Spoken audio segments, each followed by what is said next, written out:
Hello, all of you beautiful broken chairs out there. Welcome back to the JCP End Zone Perspective Podcast, the NFL show, and here I am always joined by my lovely co-hosts Chooch and Cole. What's good with it? What up, folks? We have again very exciting episode to bring to you guys live, but again. We have to cover some hard stuff to cover. Unfortunately, we heard today that former NFL wide receiver for the Tampa Bay Buccaneers and Buffalo Bills, Mike Williams, has passed away today after sustaining injuries during an accident while working at a construction site earlier this month. So he will be missed in the NFL community. And let's give a 10-second silence for his family and loved ones.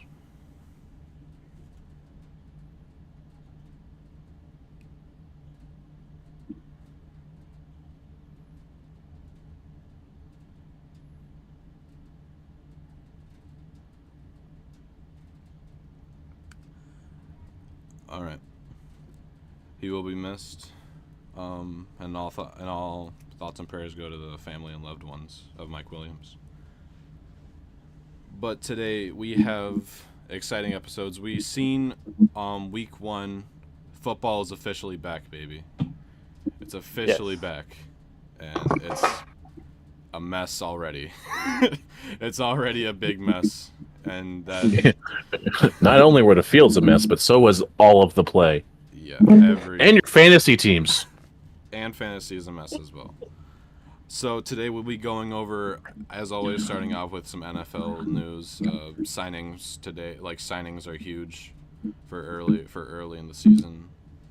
Then we'll be going over the games that happened in week one, and then we'll take a little intermission before we cover the big game, talking about fantasy football, and then we're going to go over the game of the week that we have chosen.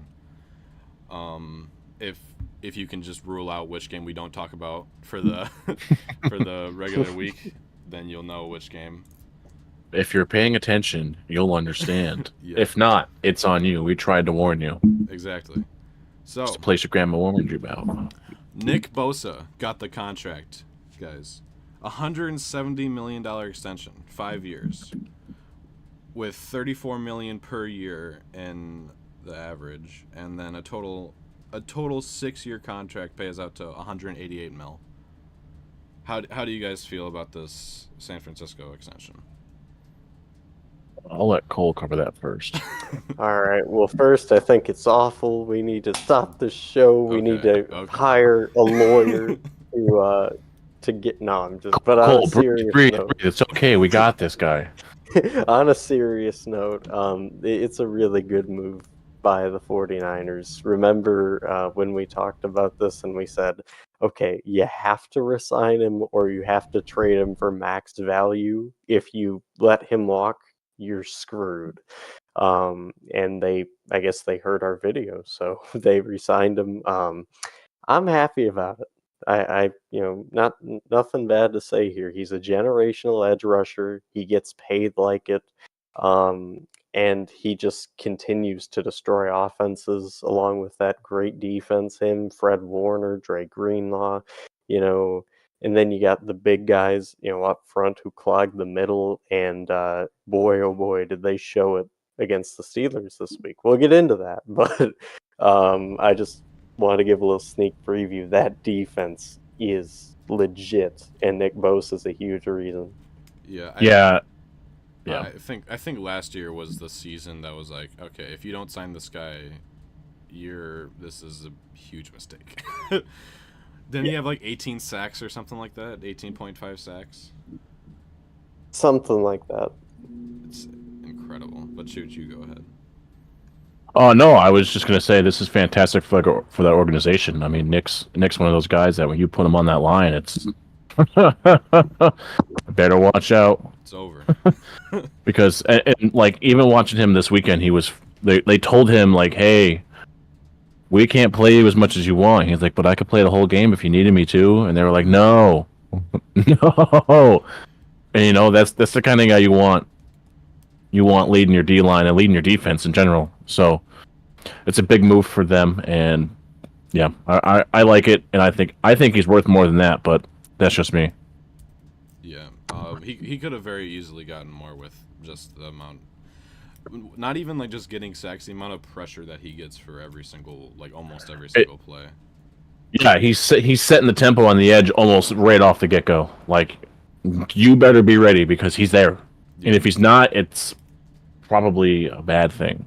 And can we just talk real quick about how impactful that defensive edge position is, and DTs as well?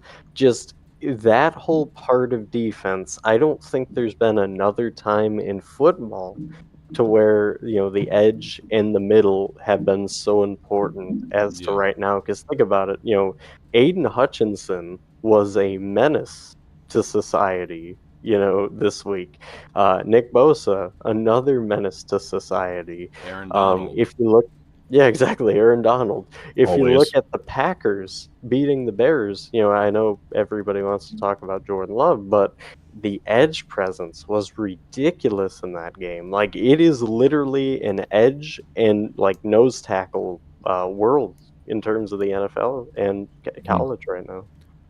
Yeah, and then you got those crazy athletic outside linebacker guys. Like the TJs and the Micah Parsons. Right. Oh yeah. That are just coming up.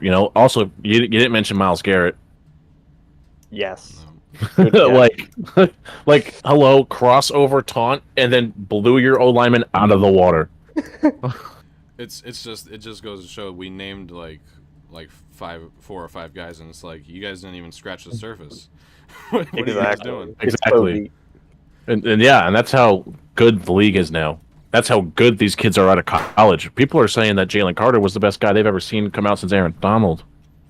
And I won't disagree. And they're saying he's an exceptionally smart lineman too.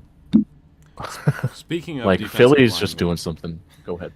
Speaking of defensive linemen, Chris Jones also got his contract. This is just a week for defensive linemen to get their contracts. Up to $19.5 million deals, and the incentives are a little strange. So it's $1 million for 35% of playing time, then another $1 million for 50% playing time, additional to the $1 million for 35%, or $1.25 million for 10 sacks. Then $500,000 for 15 sacks, which is additional to the last thing I said. And then $1 million if selected as the first team All-Pro and if the Chiefs play in the Super Bowl. And then $2 million if he wins Defensive Player of the Year and the Chiefs win the Super Bowl. And the Chiefs win the Super Bowl. I actually like that contract. Yeah. Which he knows what he's worth. He's getting it right there. Like I said, like we said it last week. The guy last year he was out, and was it him or Houston? I think it was him. Or last year, 2 years ago, he was out. Comes back like week 8, and all of a sudden that defense is better. Yeah. He's one of the guys they need in that line, and he's getting paid like it. And honestly, I think a lot of these contracts are going to start being lower base salaries with higher incentive deals. Yes. Yeah. Because I don't think they can tax the incentives as much, which is nice to see. Also, I'm looking up because my screen's up there, so yeah. I'm happy for Chris Jones. I think the Chiefs' defense need it after what we saw, which we'll talk about later. But yeah, I think this is a good move on him. It's a little pricey, 19.5, especially for a 1-year deal. You can really sign up for a multi-year deal, but I understand that Chris wouldn't really want to sign for a multi-year deal. Exactly. So, yeah, I'm pretty happy with this. And then the last news to go over with contract signings, Joe Burrow contract came in. Okay, I want to take this one to start because I already see the angry Twitter people. Oh my gosh, he wrecked week 1. He was absolutely terrible week 1. Oh my goodness, the Bengals organization is trash. Everything they stand for is awful. They're awful. Just give up on the year. Okay, listen, Mr. Keyboard Typer. Yes, I'm talking to you. Okay, the Bengals, they're not good week 1 or really week 2. Week 3, they turn it on, and then they start being great, okay? Them struggling and getting their ass kicked week 1, this is not a shock. It's not something to be alarmed about. The world isn't ending. Well, I mean, maybe, but not right now. And Joe Burrow is absolutely fine. Jamar Chase is great. They'll get it together. You just gotta realize that it takes them a few weeks to get going. So when you think about this contract, and I know you want to open your mouth and go, it's an overpayment, he sucks, blah, blah, blah. I'm telling you, say that when he either wins the Super Bowl or leads this team deep into a playoff run. I would love to hear it then, because it's going to happen. Also, people forget that he's playing on a decently injured calf. He was supposed to miss multiple weeks at the beginning part of the season, but he said, "You're paying me, I'm playing." Right. So Reminds me of something. don't remember that, people. I mean, don't forget that, people. Don't forget that. Put it away in the back of your mind, because remember, plus, it was literally. Did you not? If they didn't watch the game, it was monsooning in Cleveland. People who don't know the contract, by the way, it's a 5-year, $275 million deal, which it's a lot, but I think it's well deserved with how Joe Burrow has been playing for the past whenever he was drafted. So, it's deserving. He's got a $55 million average, by the way, which is the highest, surpassing Justin Herbert's contract from a few years ago. And it's also $219 million in guaranteed money. Isn't it crazy? He'll get all of that by March 2027. Whew. Isn't it crazy the record broke for highest paid player of all time, like 5 times this offseason? First it was Jalen Hurts, then it was LJ, then it was Justin Herbert, and now it's Joey B. Yeah, but Joey B's legitimately because his average gross is higher than theirs. Yeah. So, I mean, Cincinnati's got to make room for Jamar next year, so that's all I got to say about that. And Hubbard. All right. Because that man deserves to get paid. I think we are ready to go into the week 1 games, though. Yes, sir. So, if you haven't seen the title, it's going to feature a Chooch rant about, if you don't know Chooch, he's a big Giants fan, so. I don't really want to talk about it. You're gonna Well, talk. it's stupid. They literally had like 12, they had 12 hits, 7 sacks. They had 12 QB hits, 7 sacks. 2 defensive touchdowns, or defensive/special team touchdowns, I should say that. They had 1 pick. We had 3 QB hits. That's good. The whole game. The whole game. The whole game. And then we're running the football 28 times. Clearly didn't do that enough. And clearly, whatever the O-line was on that game was not the turf. It was ice, glass. I don't know if it was the water, but Daniel Jones looked like he went swimming after that game. You lost 40-0 at home in a telltale season for everyone. For their team, you better play lights-out football the rest of the year, or it's going to be bad, bad, bad down in Rutherford. This is also. I think we and Cole see someone. It was the biggest blowout that the Giants had.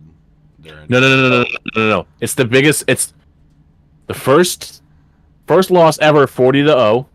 I think we did like first NFL firsts in 1 game, not the season.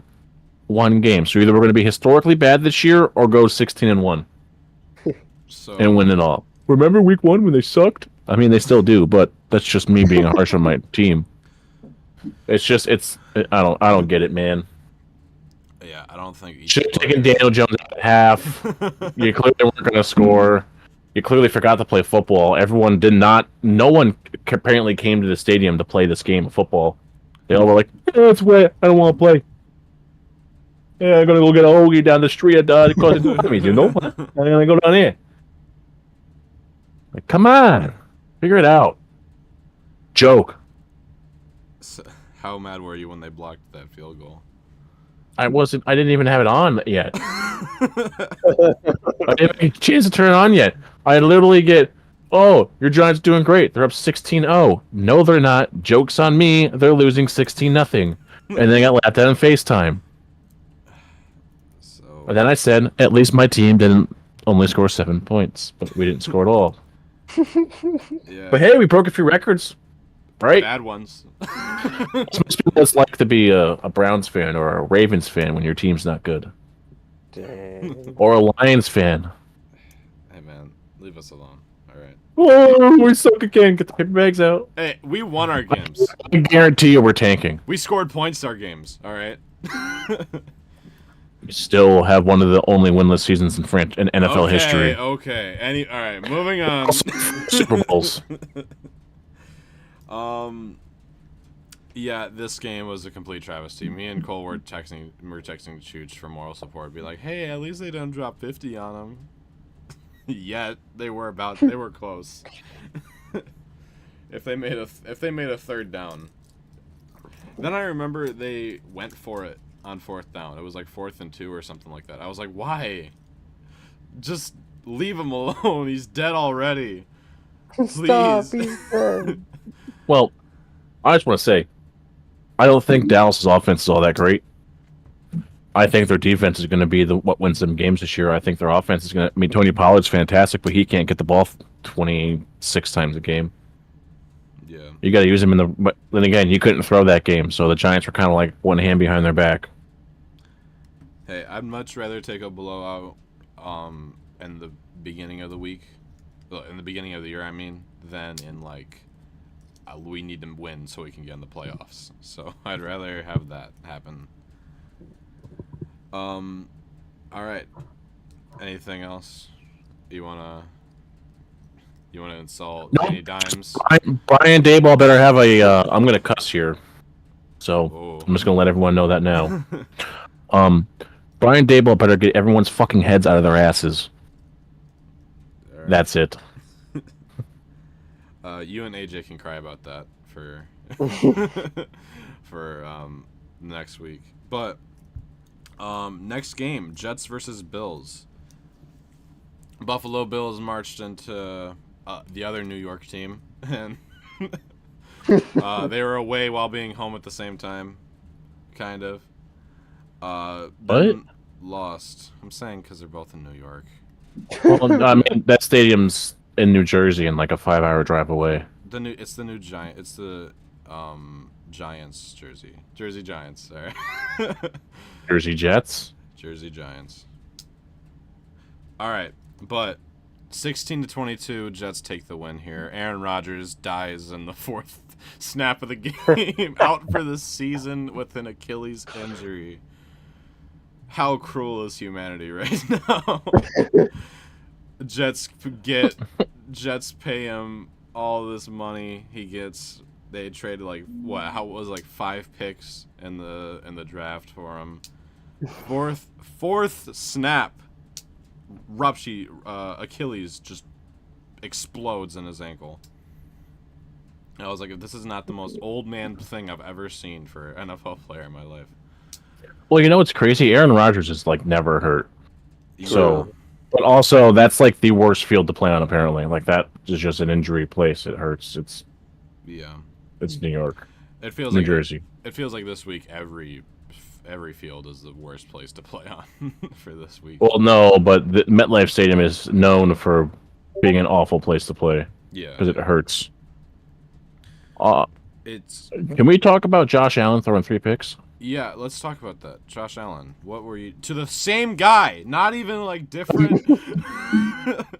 He's really embracing this whole. I got this money now. I can't play. I don't have to play well, so I'm going to play Nathan Peterman and Ryan Tannehill on a love child, and gave him all the physical attributes in the world just to fail miserably. Josh Allen. Bro, your QBR was a 45.8. There's hair on my fingers. That could have done better. Josh Allen made more complete passes to Jets receivers than Aaron Rodgers. Aaron Rodgers. Mm-hmm. Yep. Hey, why are you throwing it 41 times? Yeah. Like you don't have. What are you doing? Run the football. Back. It's like they act man. Like what is this OC doing? He needs to be fired. Yes. Like you're completely misusing what you have. completely. Just let James Cook do his thing. You have the guys there, literally. Let him cook. Let Yes. Cook. Let James be James. Dalvin was the most used back that game. Had one more carry than his brother. It was a sad. And wasn't even the hot hand for the Jets. Nope. No. Brees Hall. Like, what is happening? Do these OCs forget that they have a job to do and it's called an actual football game instead of going, oh, I got this guy with a cannon arm here. Fling it.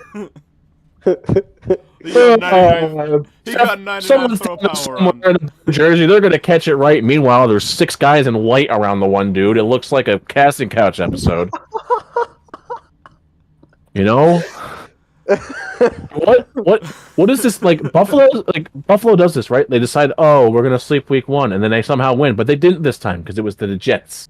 So maybe next week they go in and they go, okay, maybe we're gonna do something. And maybe if they lose, maybe then the OC gets fired. Maybe if they lose like all their games this year, maybe someone will get fired. But it probably won't be the OC because the offense is so good when it's clicking. When it's clicking. So I want to bring up something too. There's a few points. So number 1, you traded for Aaron Rodgers, and he died 4 minutes into the game. Yeah. And by the way, let's also look at the facts here. You traded 2 picks down. First off. That's the first, well, the second L, because it was Aaron Rodgers. Out of that first round pick, which you gave to the Packers, by the way, they got Lucas Van Ness. Which, okay, on the bright side, it's damage control. It's like, okay, who cares? Not the end of the world. But then, if you look at it, you're thinking, okay, we're gonna get Broderick Jones. Guess what happened? The Patriots stuck it to you and traded it to the Steelers so you couldn't get said Broderick Jones. And that was the second L in this trade. The third L in this trade is now you're stuck with Zach Wilson Again. for the rest of the year. Go get Will Greer. Or Bailey Zappi. They're there. I wanted to bring that up. There's some Bruce Cincinnati. I wanted to bring that up. I was saying how instead of like every analyst is like, who can they pick up in free agency? Who can they trade for? And instead of like, let's see what Zach Wilson does, because they already know it's not going to be. He wasn't really that impressive in the game either. He threw a touchdown that should have easily been swatted away, but Garrett Wilson is him. So it was crazy.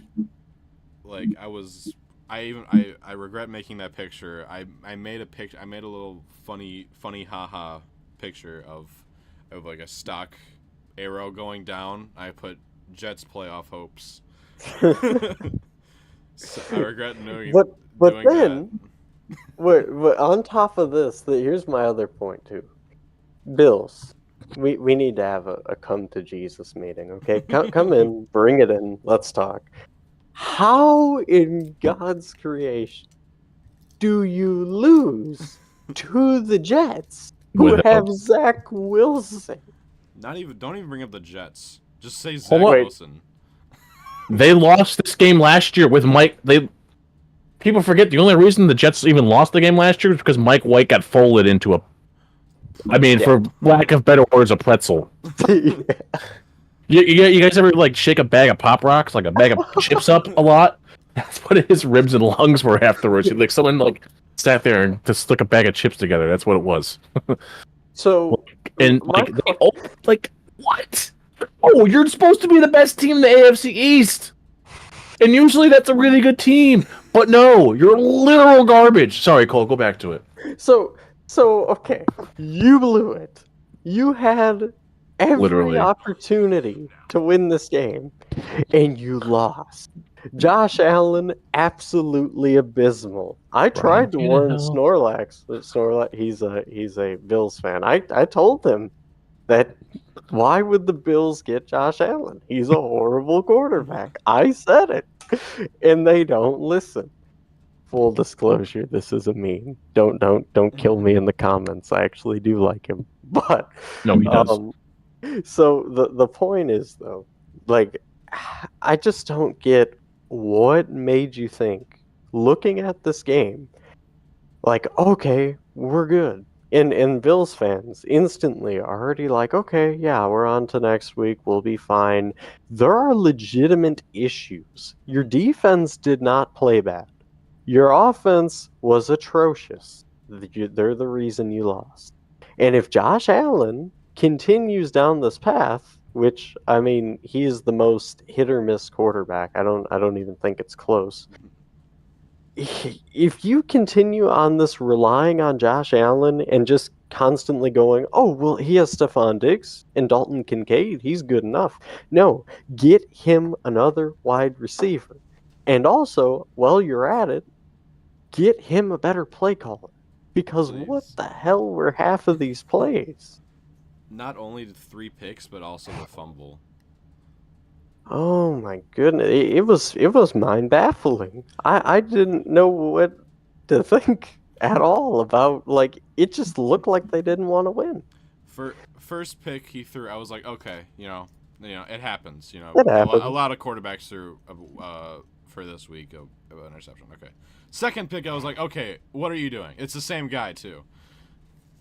Third pick, I'm like, okay, but Bill sold, and then the fumble, I wanted to quit watching because of how atrocious he was doing.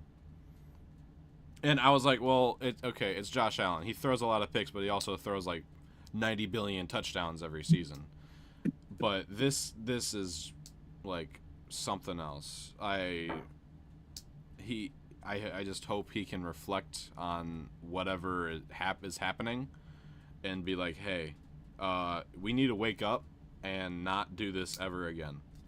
Yeah. Let's not And throw a pick for also, the rest of the season, Josh. can we stop with this pretending? Like, the people, when they talk about the Bills now, and this irritates me to no end, they're like, okay, well, they have a lot of really good wide receivers.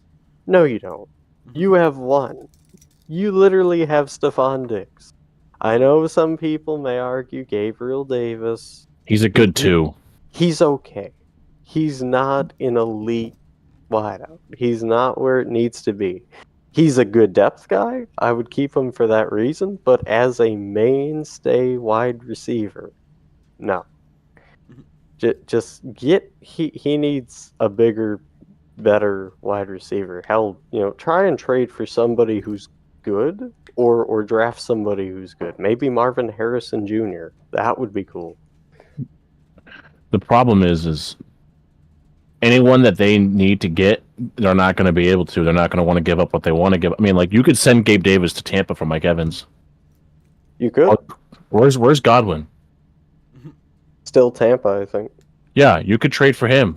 I just don't think he wants to play there anymore, or whatever. Like, Godwin's a good receiver, but you need someone tall, because Stephon Diggs isn't like he's 6 foot, but that's not big for a receiver when these corners and safeties are 6'2", 6'3" now.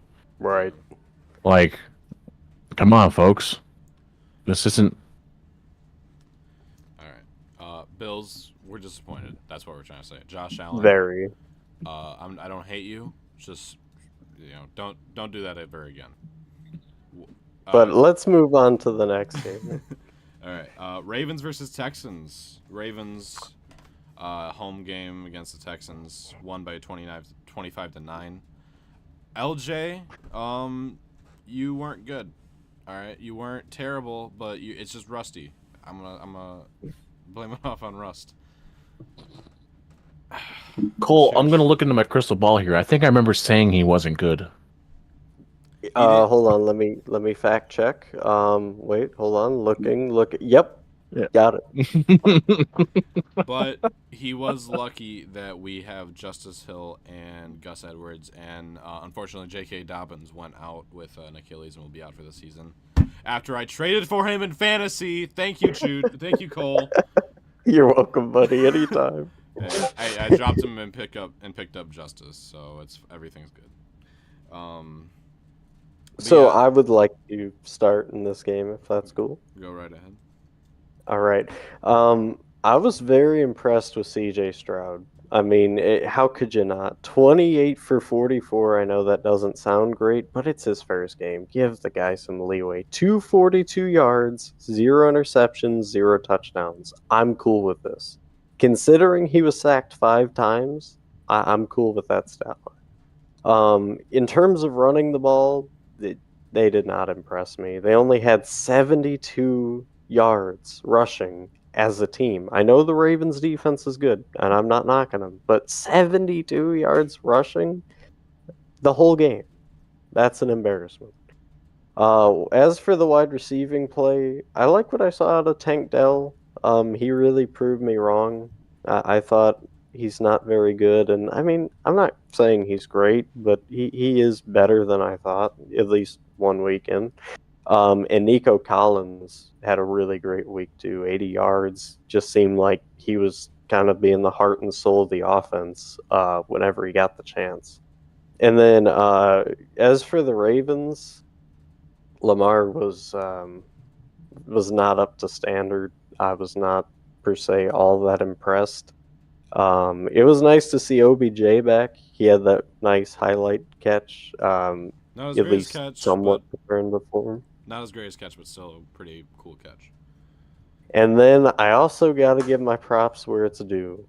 First, the defense, having 5 sacks, like I mentioned, quite an incredible feat. I mean, how can you hate on that? And then in terms of Zay Flowers, I still don't like him. I'm not going to sit here and tell you, oh, he was a great pick, but I will give him his props. He got 78 yards. He was targeted 10 times. He only dropped the ball once. All right, you had a good week. Let's see what you do against somebody legit. So that's my takeaway from this game. And Houston, people are forgetting Houston's defense had like 4 sacks that game. Yeah. Also, the like 3 fumbles, the 2 on Lamar, Trash Jackson. You know, You went 40-0. huh?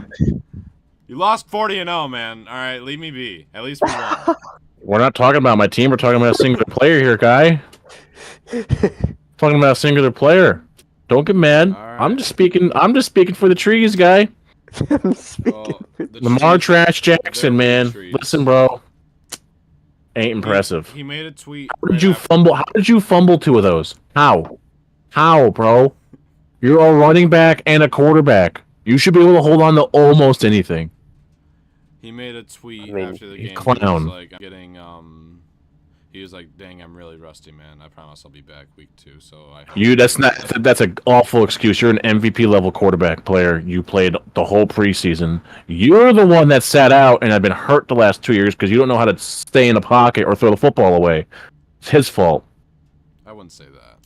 I'm not gonna get into a Lamar debate here anyway. Ravens take the win. I'm happy that my team actually won and they get blown out. Carolina versus Atlanta. And when you're the bottom of your division again, remember what I said at the beginning of the year. Carolina lost to Atlanta 24-10.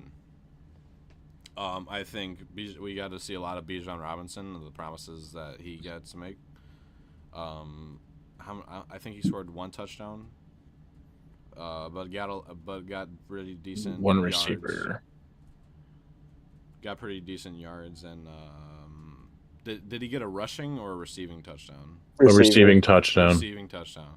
Still, that just proves that he can be versatile, both as a receiving running back and as a regular running back, and proved a lot for me in fantasy. So happy about that. But yeah, I thought this was a pretty entertaining game. Carolina, Bryce Young, was that? Yep. Am I right? Okay, yeah. Bryce Young wasn't the best. Did not do as good as we didn't expect much, but he still did not do amazing. So yeah. I mean, I wouldn't say he didn't do amazing. I think, listen, Atlanta's front seven isn't terrible actually, but Carolina's O line is what's going to kill him. You know, Bryce has to adjust to that. I mean, that first touchdown pass he threw was absolutely stunning. That was a beautiful play, a beautiful design, everything worked, and not a big fan of his, but the kid's got talent. He's accurate. He's just a right-handed Tua. Yeah. As long as his brain doesn't turn into scrambled eggs, he's fine. And Bijan and Tyler are gonna kill it together. Atlanta can be a sleeper to win a division. I think, as long as Ritter gets the hiccups out, like by week 4, I think, and gets used to it, this Atlanta team can make a run for that division. I think. Well, my take on this, I have one lingering issue with the Falcons. Falcons coach is bring it in, please. We need to discuss something. Okay.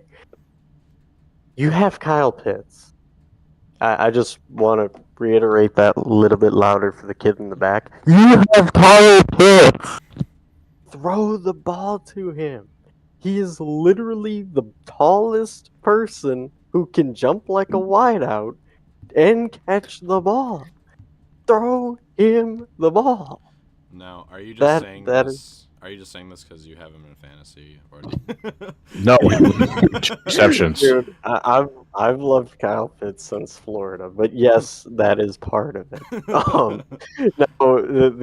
My takeaway on the game is this: I really, really like the look of this Carolina defense because if you look at it, Derek Brown, Brian Burns, and Jeremy Chin all played like very lights out. And I really like and J.C. Horn, he had a few nice plays. But, those 4 it starts with, and I think it just has to continue with, through the rest of these players because I think they set the tone and they looked really good for a while and then just kind of the dam broke. And Algier and Robinson really broke through. So I think that's the part for Carolina, just continuing that good defense and getting better up front on offense for sure. And then in terms of Atlanta, I mean you're really one-dimensional, like I kind of hinted at earlier. Drake London, your leading wideout, had 0 receptions, 0 targets.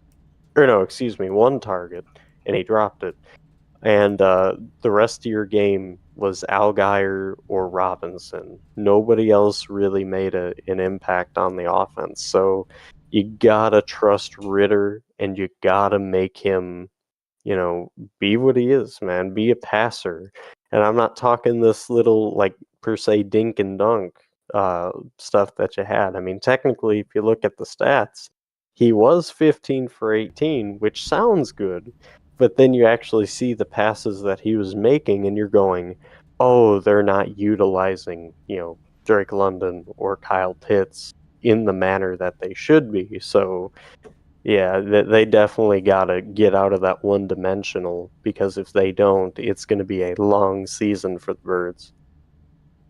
Yeah, and also to touch on your Carolina defense, was it Newsome the third? Oh, yeah. He was everywhere. He played fantastic. He even had a beautiful strip, beautiful punch out actually for for a fumble. So there's a lot to unbox with that team. So like I said, that was a fun game. Yeah, it was pretty fun. Yeah, just entertaining all around. Next game though, Cincinnati versus Cleveland. Cole touched on this a little bit when talking about the Joey B contract signing, but I'm gonna take this one. Joe Burrow, we get that it's week 1, but you still underperformed, and you do deserve a little slack. If everyone wants to trash on Lamar, all right, I can trash on Joey B for not even being able to march down the field. All right, can I have that? You can have anything you want, realistically. I'm not going to judge you. Here's the difference. Joe Burrow didn't turn the football over. Yeah, but he didn't do well. He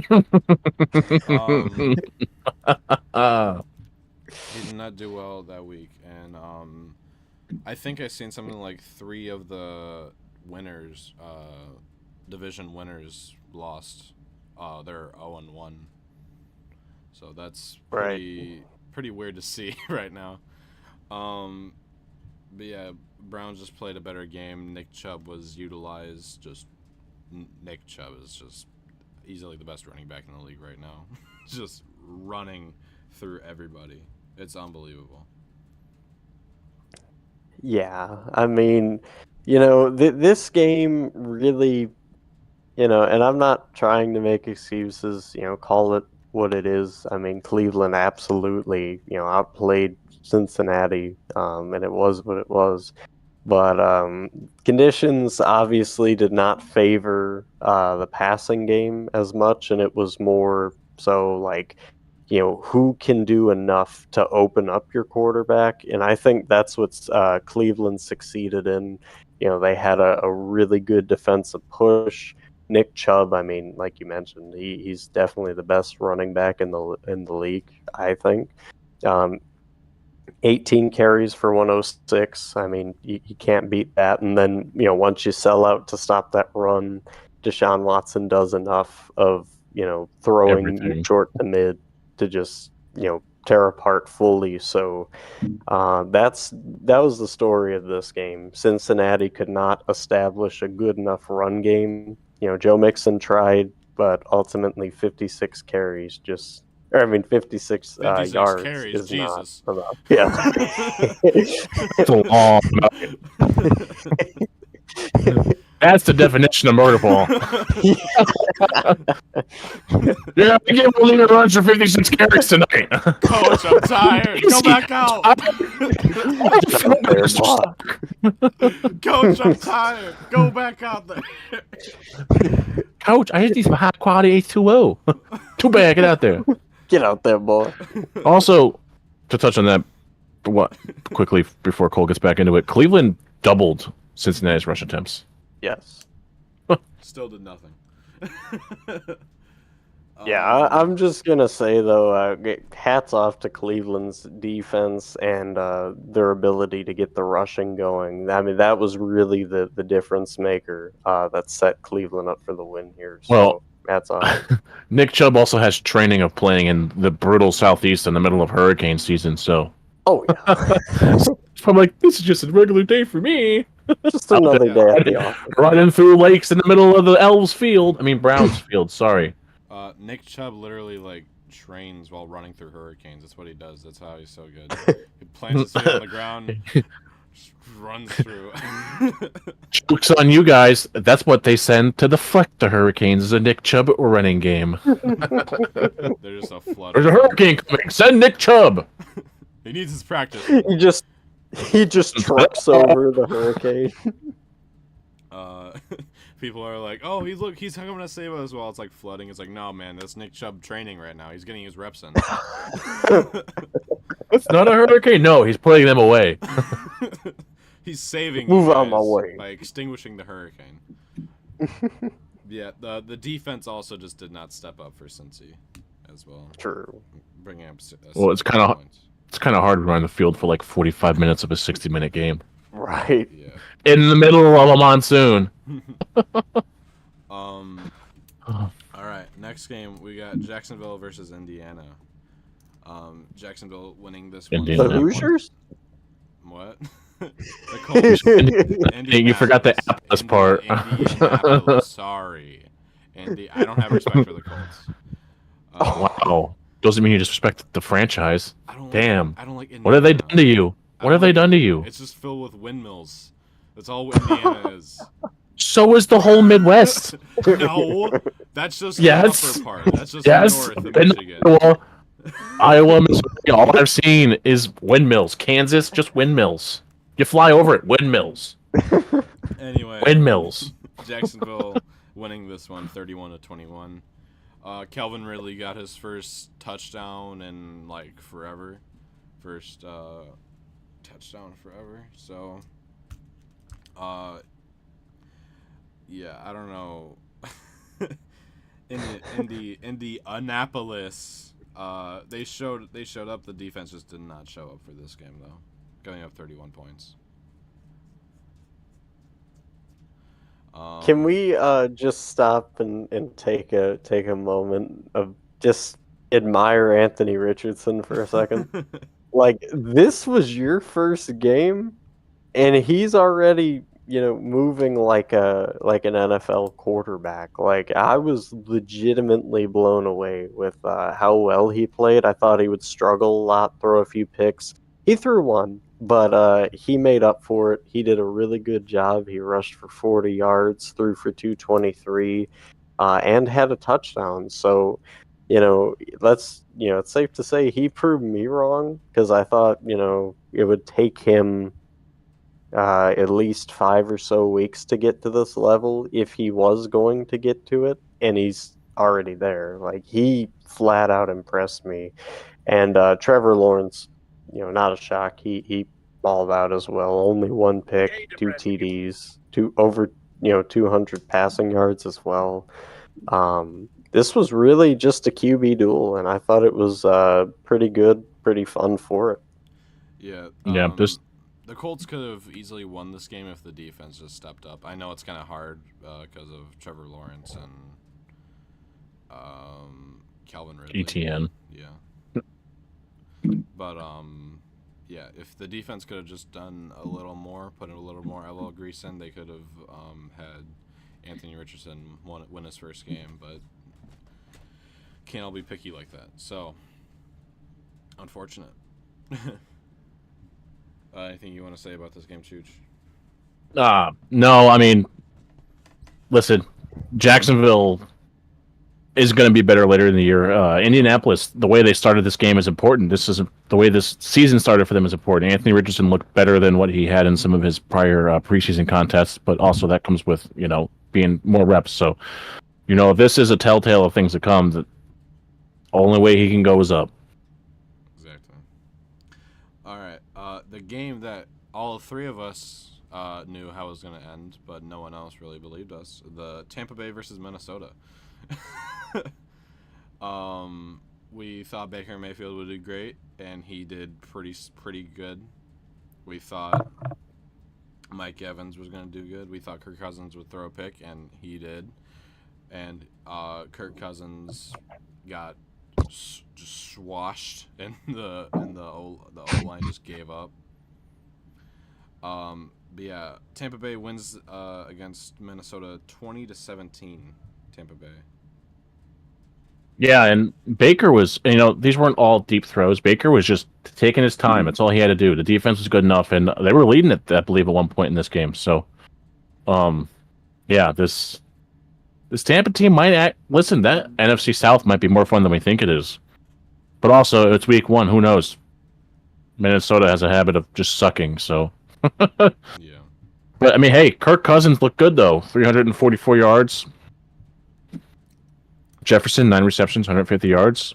Then he threw to the rookie, too. The rookie wide receiver. You got Jordan Addison, my boy. 4 targets, 4 receptions, 61 yards, and a tutty. And also, Kirko did have 2 fumbles. I do want to bring this up, though. If this game is not the perfect example of what Kirk Cousins is, I don't know what is. See, play good, just not good enough to do anything. That is the story of Kirk Cousins. That is the reason I'm not high on him. He's not the worst dude in the world, but he's the epitome of mid. He's good, but he's not good enough. This game showed it. Mm-hmm. All right. Next game, Tennessee Titans versus New Orleans Saints. Saints come in, win by 1 point, 16-15. This game, like I knew New Orleans was gonna win. I feel bad for D-Hop because this is gonna be one of the last teams that he plays for in his career, and then I don't think they're gonna. I'll be surprised if they go to the playoffs. It was close, but Ryan Tannehill is just not him, and not him at all. They need a new court, and the Will Levis, right? Mm-hmm. Either start him or the other guy that you got. I forget his name at the moment. Malik Willis. Malik Willis, yeah. Yeah. I don't know. I don't know how the Titans owners have not seen hey, this Tannehill guy ain't cutting it. Put him at a receiver, please. It's not even the owners at this point. It's coaching. Vrabel should be making adjustments. Okay, clearly our offense isn't good without him. So, but also the fact is Derrick Henry's going to run the ball 30 times a game. Yeah, and that can work some games, but not against New Orleans. Hey, that Tennessee defense though is for real. Yes. Yeah. Oh wow, that Tennessee defense had 4 sacks quickly too. Yeah. Might I add? And they had 8 QB hits. Yeah, and a pick. So I mean, but New Orleans is going to find ways to win this year. And they're still. Once Derek Carr gets settled in an offense, I think you're all going to see what I've been saying.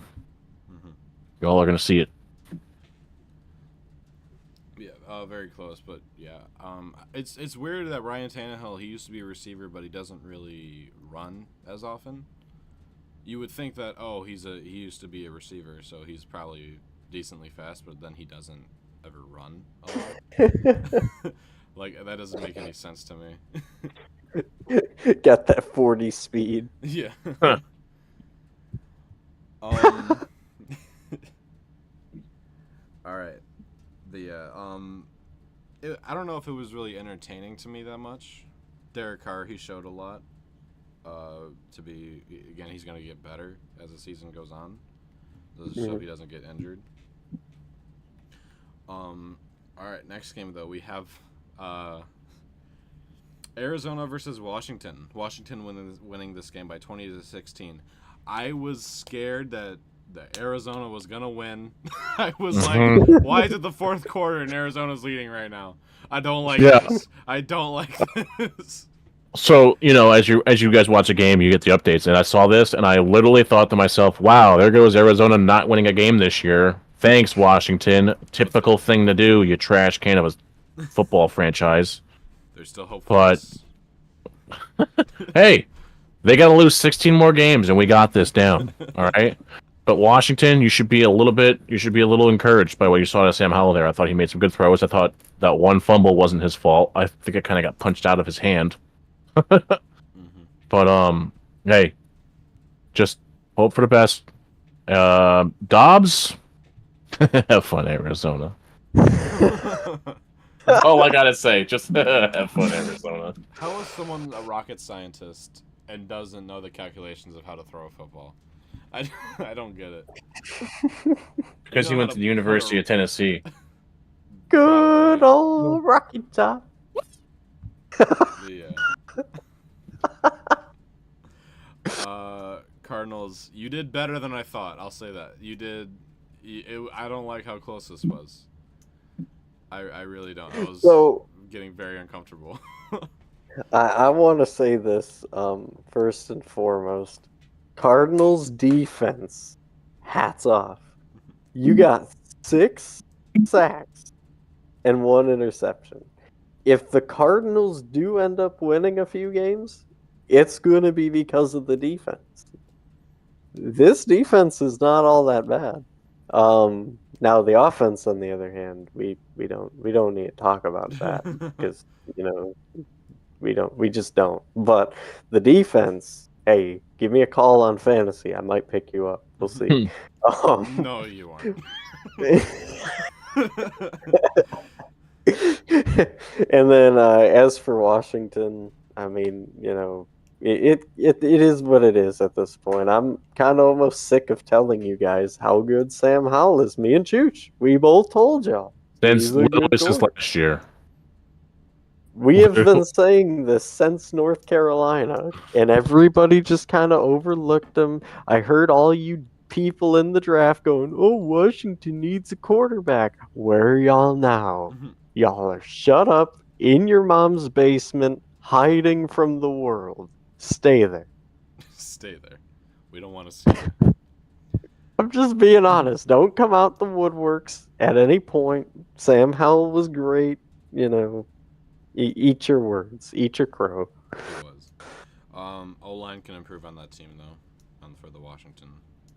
I think so. True. Yeah, next game. This game was highly entertaining, mainly because it's the first time A-Rod did not start for Green Bay and forever. Yeah. Green Bay versus Chicago. Green Bay winning this one 38-20. I thought this would be a little closer than 30-20, but I expected Green Bay to win, though. Hey, Chicago, the Packers still own you, and they don't even have A-Rod. Thank you, beat me to it. How are you going to let Jordan Love become your daddy first start? Like, at least Aaron Rodgers had to work for it. Jordan Love. Yeah, but like, who does Chicago have in the second on the defense? I mean, he has Will Anderson. Yeah. I'm waiting. Fields also did not show out as much as I hoped he would. Fields? I mean, 37 pass attempts. That's like 37 more than he had all year. So last year, because he had a chance to throw it. So listen, that's progress in Chicago's part. That's all I'm going to say on that. But yeah, Green Bay, I think they did phenomenal. The amount of turnovers they also got from Chicago. Didn't they get some fumble recovery? Yeah, they got one interception from Quay Walker. They ended up getting 4 sacks, and then for fumbles they got where's the statistic? I just had it. Hold on. I think it was 2. No, they only had 1. They got 1 from Justin Fields, and then they ended up giving the Bears 2 because Jordan Love and Sean Clifford each fumbled. Yeah, Green Bay, you've proven that you can beat a mediocre team without Aaron Rodgers, so congratulations, I guess. But yeah, Jordan Love, he did do good, even though the lack of defense in Chicago, I feel like. I feel like I can like Green Bay now because Aaron Rodgers is gone. Honestly, if you're a Chicago fan, like, do you just pack it up for the season? Because, like, that was embarrassing. What do you have to be excited for? Quite literally, you just got smacked by your rivals. Like, it can't get much worse. Not just smacked, like, I'm talking like smacked and then beat with a pillowcase over the head. You remember the scene in Full Metal Jacket? They got like soap bars full of soap. They got like socks and put soap in them and just beat the crap out of one dude. Yeah, that's what Green Bay did to Chicago. Sad week. All right. Las Vegas versus Denver. Woo! I think we might see the return of old Russ from how he played this game. They did lose by 1 point, but it was from that missed PAT. If they would have just hit that PAT, they could have went into overtime. But yeah, it was. Go ahead. Sad. Sorry. No, you're good. But yeah, Russ, he wasn't the best, but he did do a lot better than he was doing last year, which isn't hard to do, but it's still a thing to say. Well, funny thing is here is Denver's defense is still just as good, so they answered a lot of questions there. And also, Russ hit a lot of targets. Mm-hmm. Russ hit a lot of different people, so like you said, that's encouraging for Broncos fans is to see Russell Wilson kind of return back to his former glory. I mean, Sean Payton's the right guy. I don't think Russell's going to be the same guy as he was 3 years ago, but listen, if you can get even a fraction of that, you're better than most teams in the league at quarterback position. So yeah, especially the one you were last year. And Jimmy G, 200 yards. He threw over 150 once. Yeah. Really Also, wish I do want to mention this too. Denver's defense is really concerning me. And you might go, okay, well, they only gave up 17 points. How could they be concerning you? Zero sacks. Zero. against Uh, Vegas.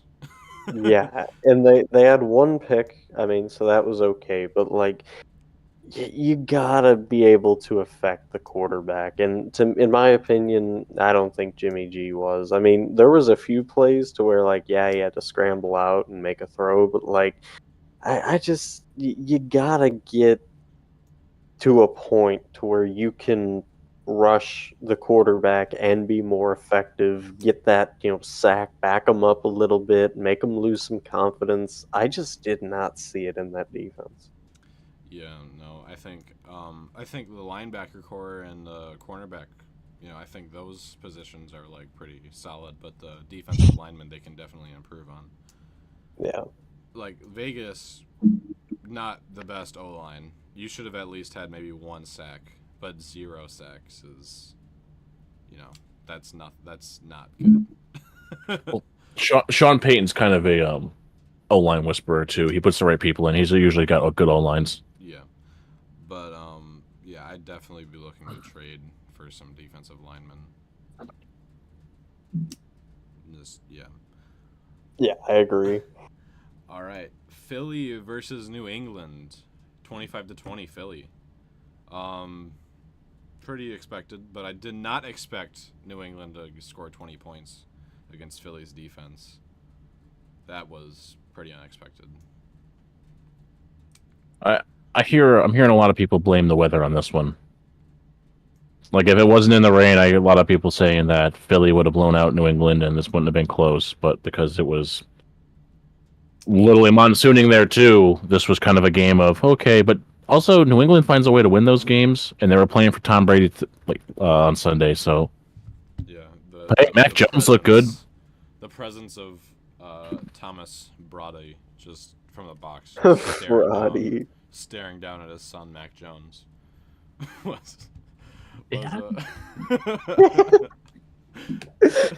Shout out to bench warmer Braun. It was something for Tom Brady to be there. Remember when they announced like he would be there, but they'd never specified like how? People were like, "Oh, is he gonna put on the jersey and actually like play in the game for the 1 week for the first week?" But no, he was just there, encouraging his old team, I guess. He got inducted into the New England Patriots Hall of Fame. That's why he was there. Yeah. Yeah, But they there we never go. told us that in the offseason. We were like, please don't say he's gonna play week 1. Please don't No, say that. I'm pretty sure they announced it like a month and a half ago on their Facebook, Instagram, and Twitter that it was going to be Tom Brady Day opening night at the stadium. Yeah, at Gillette Stadium. Well, I will say, with the Patriots, if you look at the statistics and you go, okay, well, they only rushed for 76 yards. That was the issue. It's like, you gotta realize you went up against the best D front in football. I'm making that declaration. I believe it. To me, that's impressive. And the fact that this O-line for the Patriots only allowed 2 sacks against this tremendous defense, that's a huge step in the right direction, too. And like Chooch brought up, like Mac Jones, he got a lot of shit a year ago, and he took it, and he just let it rip. I mean, he looked very good on Sunday against this Eagles team. Only 1 interception. Like, I'll take that. Now, mind you, that pick's probably what cost them the game, but Yeah. Well, was it yeah. a pick? Yeah, I think it was the pick that cost them the game, but I still don't have much high hopes for the Patriots. I'm just a hater, I guess.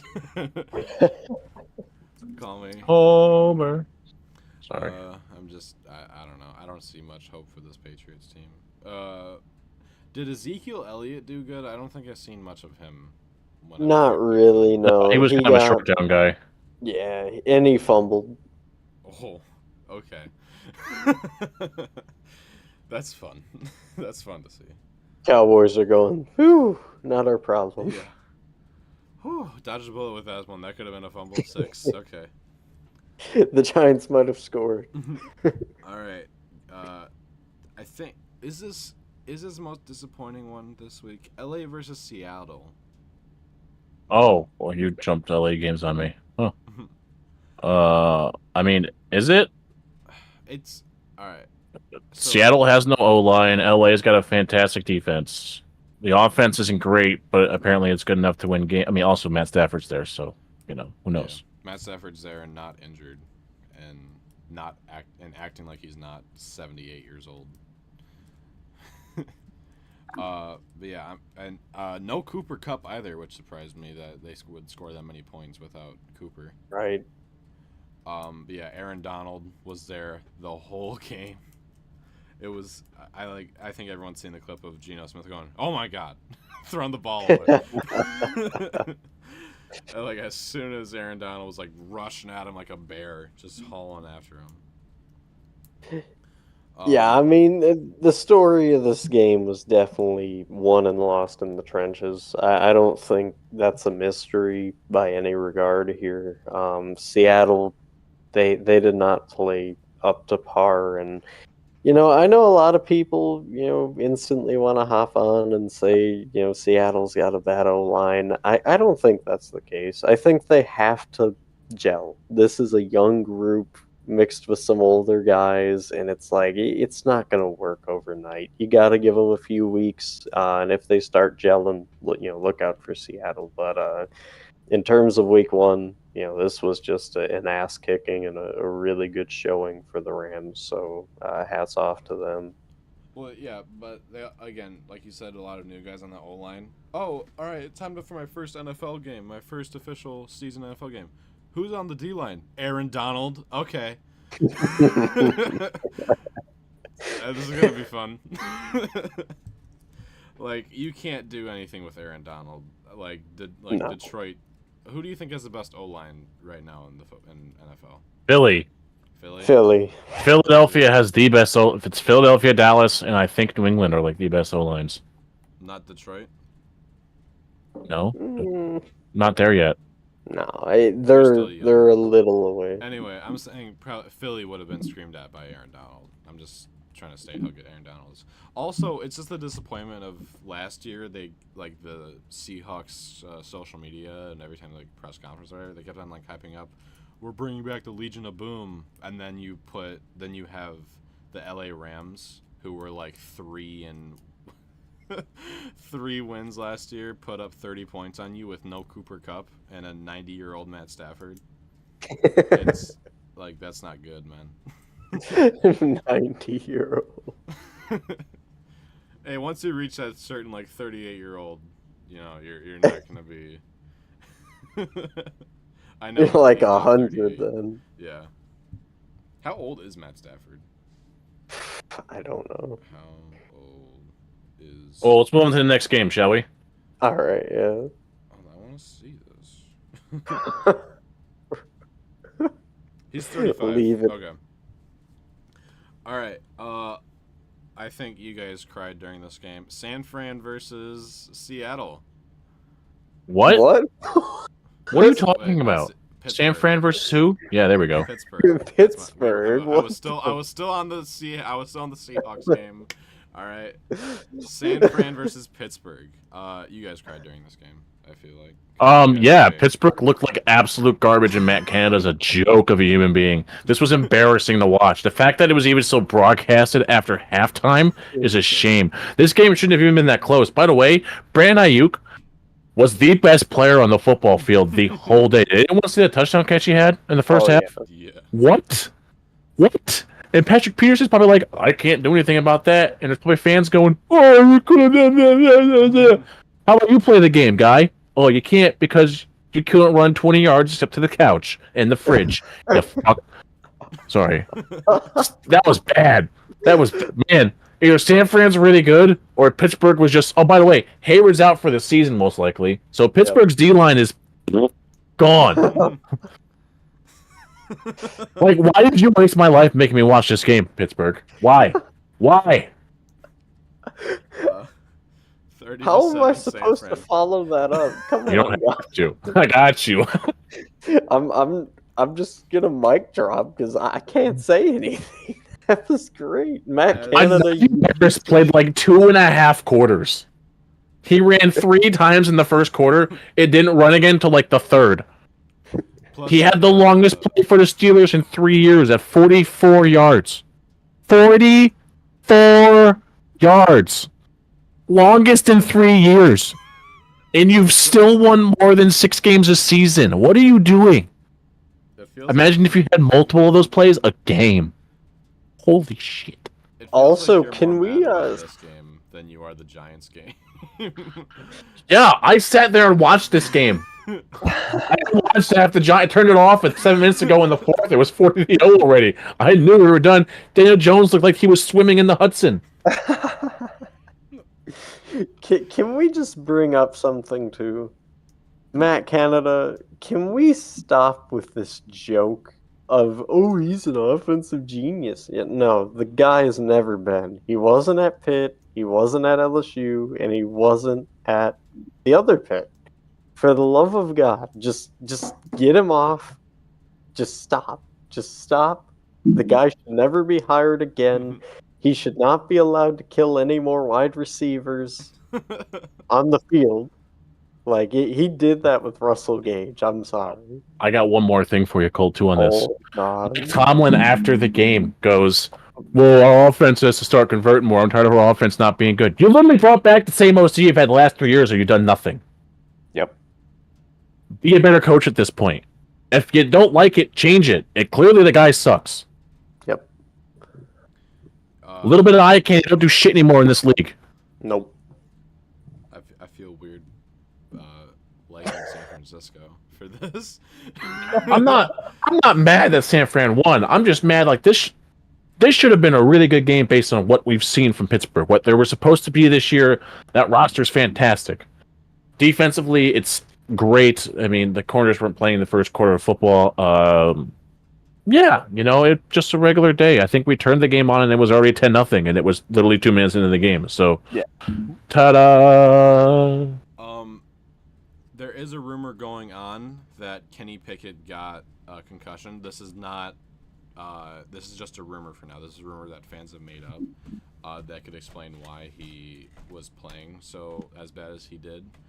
It wasn't his fault. No, yeah, I'm not saying that. I'm saying like he didn't do as good as expectations were. So there was a sack that was made where he hit the back of his head pretty hard, and it could. Yeah, it was kind of BS. Concussion. Yeah, it could have been unnoticed concussion, is what people are saying. Not anything from ESPN or anything like that, as far as I know. But fans are saying that could be an unnoticed concussion, and he should get checked out.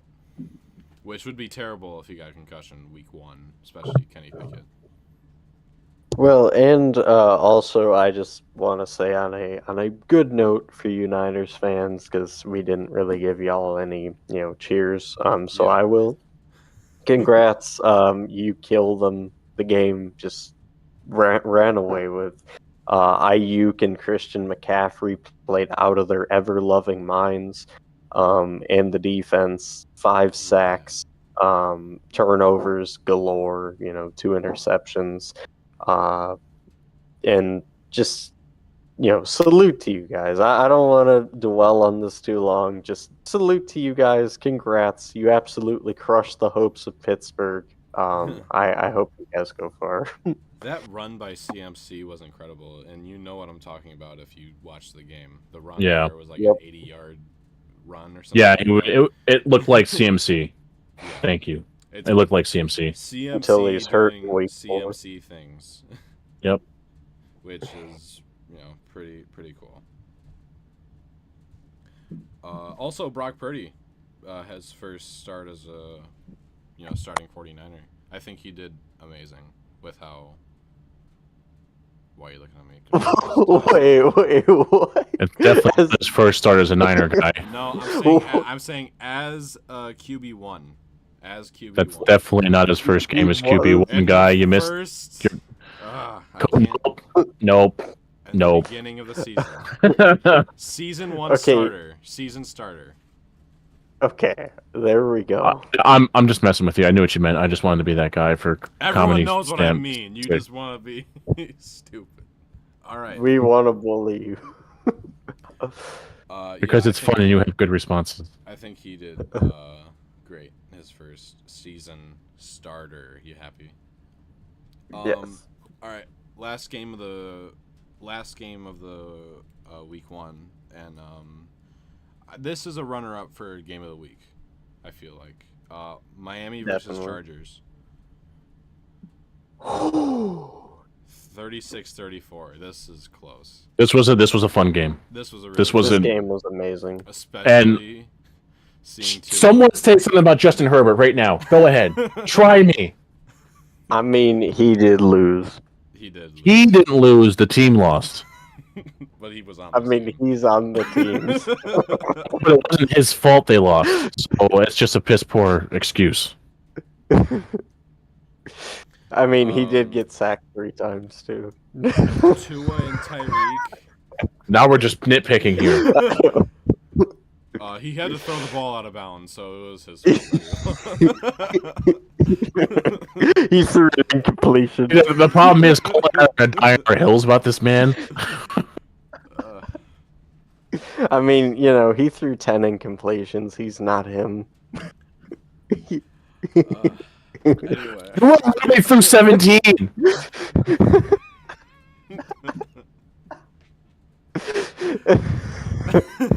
He went literally through 17. All right. Getting to the actual points in the game, though. I think after last year, we kind of missed healthy Tua. And this year, man, is it fun to see healthy Tua be Tua. Got to see Tyreek Hill. How many didn't Tyreek Hill get like two touchdowns? 2. Yeah. Mm-hmm. And just the separation that Tyreek Hill got was insane. How about that catch in the end zone he had, where he was literally facing the DB? Yeah. It's. Yeah. This just goes to show that if Tua is a healthy quarterback, he's easily top 5. And that team is the most dangerous team in football. Second most dangerous team in football. Especially how fast, like you have Raheem Mostert, which he's like 98 years old, but then you got Jalen Waddle, Tyreek Hill, Also 98 years old. Yeah, but he doesn't play like he's 98 years old. Yeah, you wouldn't either if you were 5'10 and could run like he does. They got to catch you first. He's a cheetah for a reason. But yeah, Tua showed out. He made all the haters go away. Did as much as he needed to pull this game off and win. Yeah, ultimately, I'm really just impressed with how much fun this game was on the grand scale because, this game was one of those games to where it was kind of like how cartoons portray tennis. You look and you're like, when's it gonna end? Who's gonna win? I gotta know. And then you get to the end and you see the climax of the Dolphins winning. But like, oh, that was a game that just kept you on your feet guessing, and you're like, okay, is this the time when the defense is gonna put it away? Nope. Is this the time it's gonna put? Nope. Yeah, this could have easily been the game of the week for us. I feel like. Oh yeah. He's the runner-up. Congratulations to Tua and Tyreek for doubting all the haters for Tua. All right, we're time to get into the fantasy fantasy segment here. We're gonna basically go over some players and losers of the week if you started these guys, and loser of the week if you didn't start these people. So, but we are not experts in fantasy, so No. we want to give a shout out to our boy who is following us on YouTube. Dynasty Answers over on YouTube. He's very smart. I've seen some of his videos of who to start this week, who's going to be good, who not to start, all that type of stuff. So I highly recommend Dynasty Answers if you want any recommendations on who you want to pick up in fantasy. Nice. All right. So What you got? You want to start? if you have Dallas's defense on your bench, then you have. I feel really bad for you. But if you started them, you probably won your game. 30, Yeah, probably. Wasn't it like 37? 37 points. Yes. The next closest team was Arizona at 19. Yeah. No, I lied. New York I Jets. lied. It was the Jets at 20. Just 37. Listen, man, when you shut a team out, that's what happens. So yeah, Dallas's defense. If you started them, you probably won your week. If you sat Mac Jones, you probably lost. He had 25.14 points. Yeah, he showed Also, up. these are via Yahoo, not via ESPN or NFL. Just letting everyone know this is via Yahoo Fantasy. This is what we do our fantasy on. So Yeah, Yahoo. also, a winner from this week would be Anthony Richardson's possible fantasy value. Right. Yes. If you started 1.92. If you started Tua or Tyreek Hill, you probably won your week. Oh yeah. Bijan Robinson for being a third string running back on the depth chart, 17.3, big winner. And that's actually impressive, you know. Right. Also, hold on here, if you started Nick Folk or Jake Elliott, you probably won in fantasy this week because they both had 18 points. They were unbelievable. Also, losers, those of us who started Daniel Jones and the Giants defense. And the Giants defense. And those people who started Aaron Rodgers. Yes. Big L. I was Sorry. Going to say A-Rod. I'm going to say, Lana, I'm sorry ahead of time because I made you draft him and he was hurt 4 plays in, so I'm sorry. So if you started Jamar Chase or Joe Burrow this week, we lost. Yeah, it was pretty bad. Who had negative points this week? Oh, right. The Giants defense. Just kidding. He walked into that one. Yeah, no, I asked it on purpose. Man, I'm trying to remember other. If you started Seattle's defense, you only got Probably 1 point. Yeah. Oh, those people who started Dallas Goedert? Me? Winners. Whoever started both Bills tight ends. 8.6 points combined because, well, Josh Allen might not be as good as we think he is. Also, I do want to say, folks, Chooch literally had the worst week that you could imagine and still won. How? If that's the sign of things to come, you guys are in so much trouble this fantasy season. I'm just saying that right now. You know you squeaked out of that. Yeah, it's Craig Zerline. If Dallas Goedert has 1 catch, I win that without the kicker. Unbelievable. You had Yeah, Daniel Jones and their defense and still won. Bro, you're underestimating how good I am at this. That's stupid. I got 127.28. I'm like, Who's Detroit play this week? Seattle. Oh, yeah, they're starting. Oh my I'm definitely putting Montgomery on. Just know that. Oh, yeah. I'm not starting Kenny Pickett this week. That's for sure. Advice. So, I also want to say the most typical player of all time, Derrick Henry. Like, literally, you put this guy in your lineup at all, and you're guaranteed at least, like, 12 to 13 points a week, unless he's hurt. That's, like, it's guaranteed. Just do it. Yeah. Because he's going to get, like, 50 carries a game until he inevitably gets injured, and then everybody's sad. But, like, while he's here, use him.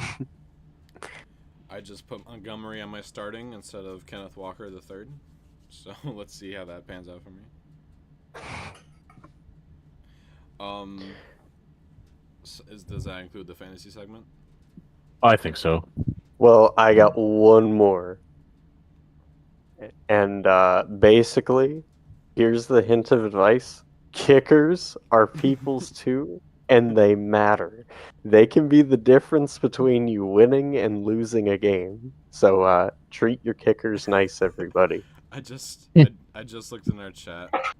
Whoever had Aaron Rodgers just dropped him. So I mean, I can't blame him. All right, it's time to go into our game of the week. The main event. KC versus Detroit. I feel like the main reason is because football was finally back and this was the game, which it was a very entertaining game for football to be back for 2023. This game. I think this game also had a part into KC signing Chris Jones to that 1 year, $19 million deal. Jared Agreed. Dotz is now his name. It's not Jared Goff. It's Jared Dotz. Jared Mid still. No. Sorry. No. Did better than Patrick Mahomes. So, no. It's literally because Kadarius Toney developed bricks literally went back to his old Florida ways and developed bricks for hands in the most crucial situations ever. Kadarius Toney Literally, that's what happened. Player of the game, though, for Detroit. So, if it wasn't for him fumbling, if it wasn't for him dropping that pass, which everyone has seen the picture of, like, this is a pick six for Detroit right now. Yeah, there was so much to uncover about this game. It shows that they need Chris Jones on that team. We've seen him sitting in the audience. This also goes to show that without Travis Kelce, they're not there. They were there. Yeah, I don't agree with that. They were there, but they weren't as good as if they should be. I don't agree with that. I think Kadarius Toney dropped literally the last three balls he dropped that whole game were all open, and they were all first downs, and they all would have resulted in 3 points, which would have won in the game. Yeah, your defense was flying everywhere, but Jared Goff could barely get the ball without running for his life. 10.3% of Patrick Mahomes' passes were dropped by Chiefs receivers. Yeah, that's a lot. Yeah. Kadarius Toney, what are you doing? Is there something in your gloves? Are you putting like actual bricks in your gloves? Are you gonna sign a sponsorship deal with Butterfingers? What's gonna happen? You know what the best thing is? He had one reception the whole game and had one rush, and his rush was negative yards, and his reception was for 1 yard. So he literally had 2 plays with the ball in his hands for 0 yards. And took up more screen time than MVS, probably Mahomes, and Pacheco, because he was that bad. We also got to see Dan Campbell come back with just the weirdest plays. It was like, 4th and 3, I think it was. And I was like, all right, they're going to punt, dang it. And I look up, it's a fake punt. I was like, yes, that's Dan Campbell right there. See, you see this beautiful man? That's our that's our beautiful man right there. That's Detroit's dad right now. I just want to say too, and shout out to Lions players from the start of this. First, Aiden Hutchinson. Yes. Oh my goodness. Jawan Taylor. wait, hold on. Jawan Taylor was the one who was blocking him, and he jumped false started like 20 times and got called for it on like maybe 7 of them. No, yeah. It was like once they got called for it. Literally every play, it looked like he jumped back before the ball was in Mahomes' hand. And I was like, are we going to call it? And then it didn't even matter because Aiden Hutchinson still got to Mahomes like every play.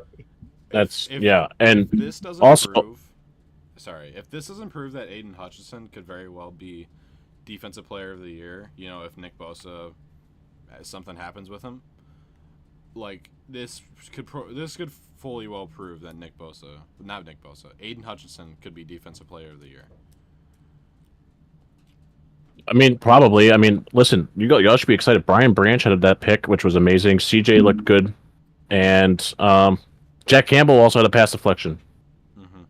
And so that's the defense. Offensive side, Amon-Ra St. Brown looked amazing as well. My second player that I was going to shout out is Jahmyr Gibbs. Yeah.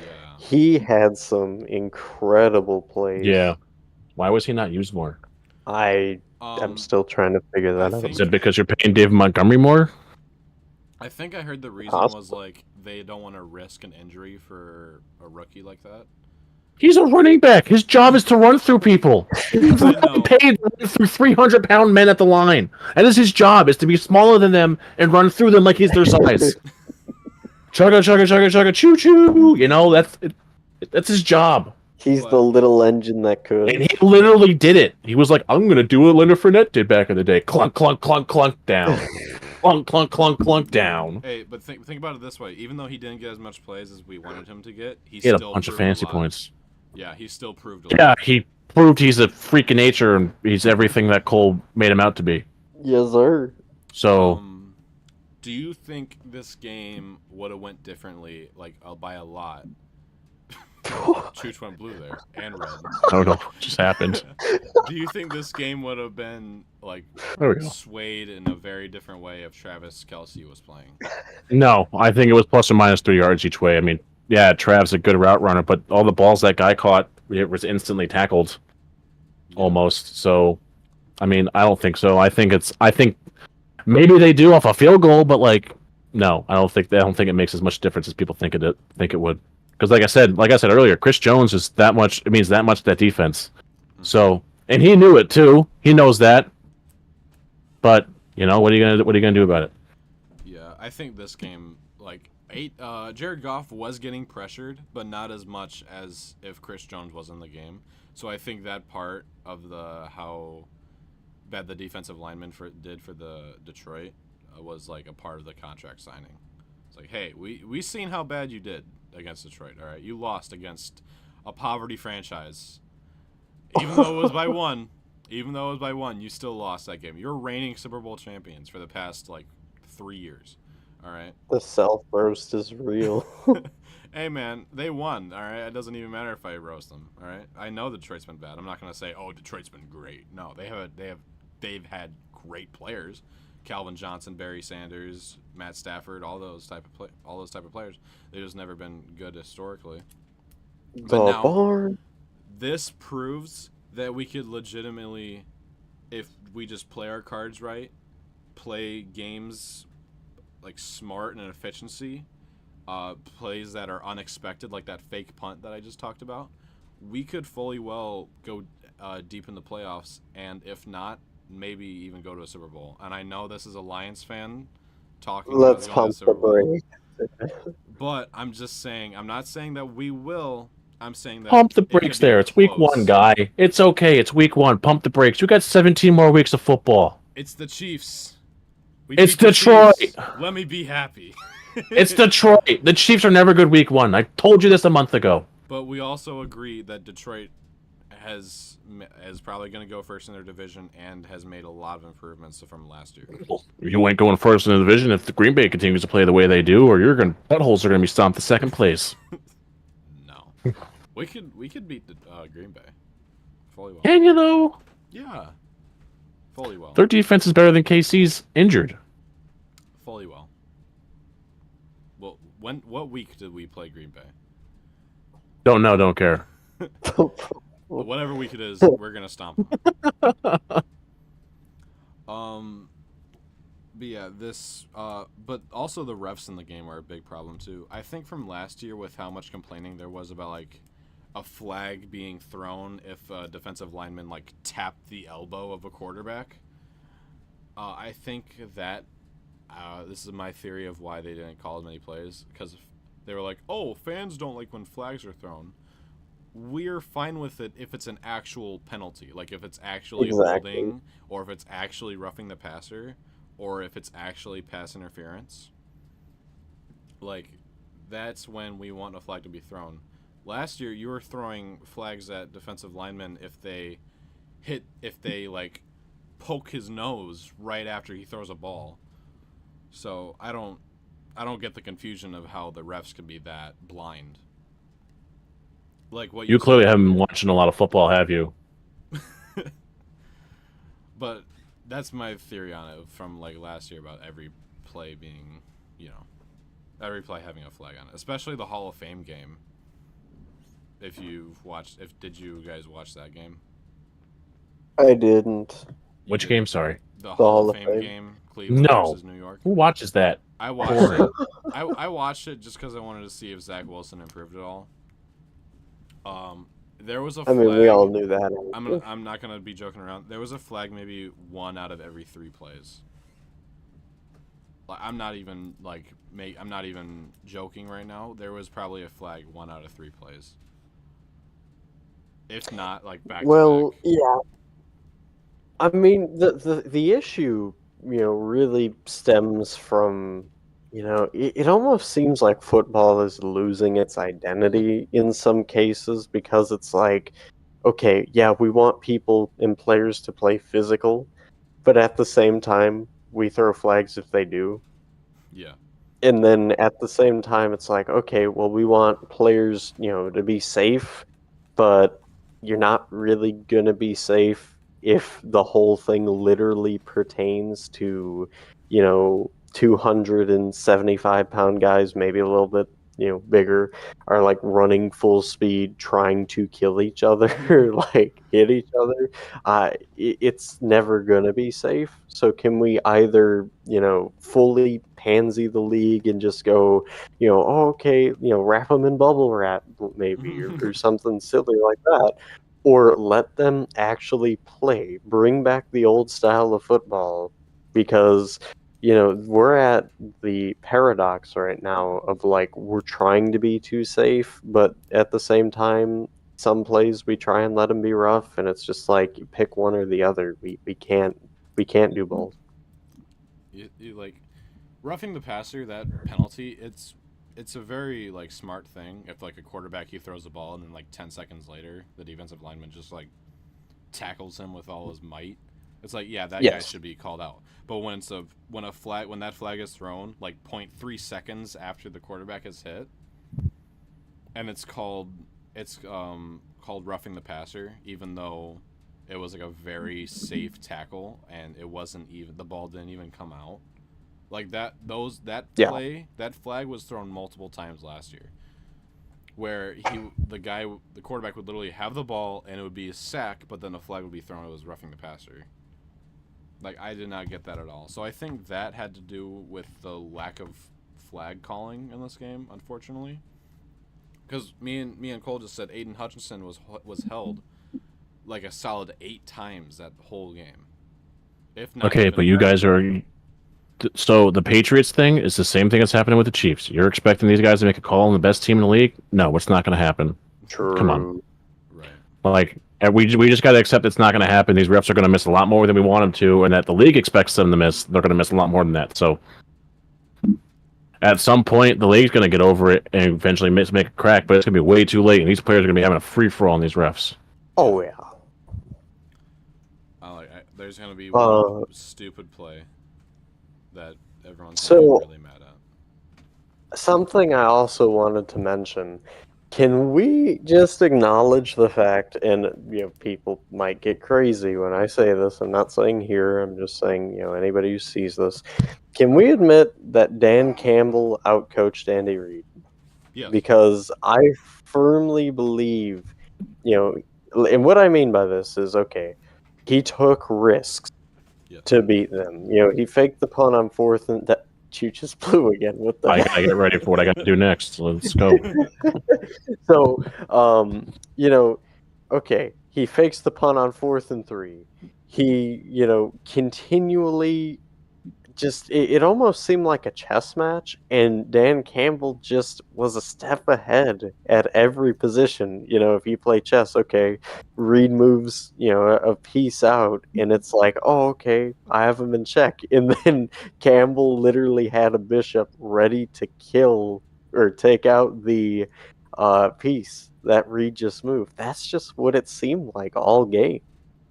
Yeah, me and Cole, me and you, and Chooch have been talking about how great Dan Campbell can be as a coach, especially just the wild plays that he chooses to go with, of just that like make no sense that it should work at all, but it somehow does, and then we get crazy. Like I Right. can't remember the last time I've seen a fake punt in an NFL game. Last year at some point. Yeah, last year at some point, but like I didn't expect it to be week 1 against the Chiefs, especially a team that most people are like, we want to be safe here. We don't want to give Patrick the ball for too long, so let's just be safe here. I think that's the exact opposite. You got to come out aggressive for the first week, especially against the defending Super Bowl champs. You got to make a point. Exactly. Yeah. Like, you can't be conservative week 1, especially against the defending Super Bowl champs. You got to come out and prove yourself. You can beat them. You can beat anyone. Let's go. Not more so of like conservative. I'm saying like let's be like safe here. Let's make smart plays instead of just being like, let's fake punt to see if it works. Because if that didn't work, that would have gave the Chiefs amazing field position and a touchdown. Well, and last thing that is really like blowing my mind here as well is that if you think about how well the Lions played, it was like, wow, they were really prepped. They had their tape ready. It was beautiful. And then also on top of that, and this pissed me off the most, the media team was like, oh, look at Patrick Mahomes make this great throw.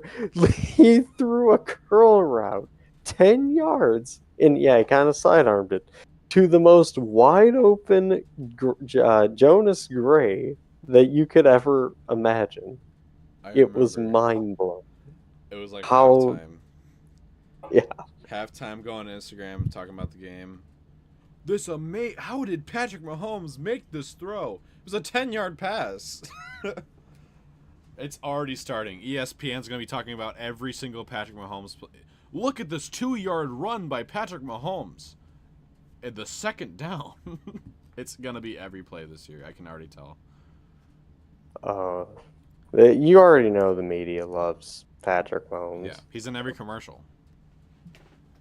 When I go to State Farm, when I go to insurance, Andy Reid's with me. That's how he talks. Oh. He's Kermit the Frog. All right. But yeah, this game I was on edge like the whole time. Is Detroit gonna win? And luckily they did, and we are rooting for Detroit. Even if you don't think so, I'm gonna make you guys root for Detroit. This is not a democracy. Yeah. But yeah, I legitimately think that Detroit can make it deep into the playoffs. All right. But yeah, that'll be it with us. That'll be it for us. I hope you guys enjoyed the episode, and I'm glad that we got to do this again. And again, shout out to Dynasty Answers on YouTube if you want any advice on your fantasy team for the upcoming weeks. And that'll be all. And this is Jay from JCP, and we're out. God bless y'all.